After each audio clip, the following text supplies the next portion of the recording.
बोलली madam? Madam काय बोलली सांग ना.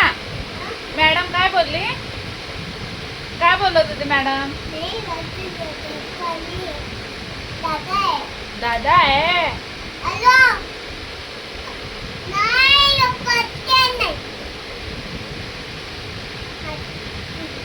ठीक आहे. मग काय म्हणले मॅडम? काली मग काय म्हणले मॅडम? मग अगं स्कूल मध्ये काय झालं ते सांग.